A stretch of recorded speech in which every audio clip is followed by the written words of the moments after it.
வணக்கம் அன்பானவர்களே. வானவில்லின் வண்ணங்கள் இது என்னுடைய சேனலுடைய புதிய பெயர். கதையும் அறுசுவையும் என்பது பழைய பெயர். அதில் கதைகள் சமையலும் மாறி மாறி கொடுத்துட்ருந்தேன். சமையலுக்கு இப்போ தனியாக நாகக்கண்ணம்மாவின் நலமான சமையல் என்ற தனி சேனல் அதில் போட்டுருக்கேன். அதில் சமையல் மட்டுமே இடம்பெறும். அதற்கும் நீங்கள் ஆதரவு தரணும். ரொம்ப நன்றி. அதே மாதிரி வானவில்லின் வண்ணங்கள் இந்த சேனலில் கதைகள், தமிழ் சிந்தனை வரிகள், இனிய பயணங்கள், சுற்றுலா, ஆன்மீக சுற்றுலா ரெண்டுமே உண்டு. இன்றைக்கி நான் எந்த இடத்துக்கு போனேன் அப்படின்னா, ரொம்ப அருமையான இடம்.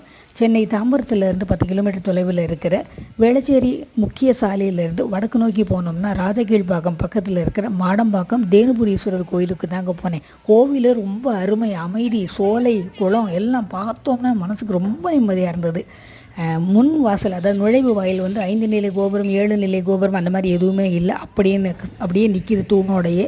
உள்ளே போனோம்னா ரொம்ப அருமையான காட்சிகள். சரவேஸ்வரருக்கு முன் மண்டபத்தில் அதாவது சரவேஸ்வரருக்கு சிலை இருக்குது. ஒவ்வொரு ஞாயிற்றுக்கிழமையும் 3லேருந்து 6 வரைக்கும் சிறப்பு வழிபாடு நடக்குது.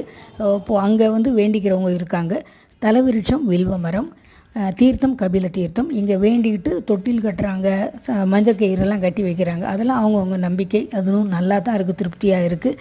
அப்புறம் இங்கே இருக்கிற மூலவர் பேர் தேனுபுரீஸ்வரர். கருவறையில் சதுரபீடத்தில் ஒரு சான் உயரத்தில் 3 விரக்கடை அளவில் லிங்க வடிவம், பசு மிதித்த தழும்பு, தேனு அப்படின்னா பசு, அந்த தழும்பும் கல்லடிப்பட்ட பள்ளமும் இருக்குது. அம்பாள் தேனுகாம்பாள் தனி சன்னதி.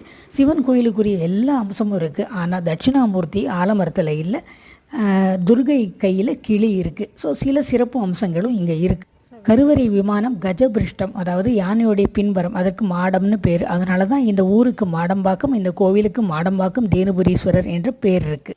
முனிவர் இடது கையில் லிங்கத்தை வச்சுட்டு வலது கையில் பூஜை பண்ணது சாபம் கிடைச்சது அவருக்கு. அதனால் பூஜையை நேர்த்தியாக பண்ணணும் இல்லையா, அதுக்கு சாபம் வாங்கி அதை சாபம் நீங்க பெற்ற இடம் இந்த தேனுபுரீஸ்வரர் ஆலயம். கிரிநாதருடைய திருப்புகழில் இடம் பெற்றிருக்கிற சிவன் கோவில் அப்படின்னா பார்த்துக்குங்களேன், இதுக்கு சிறப்பு அதிகம்னு.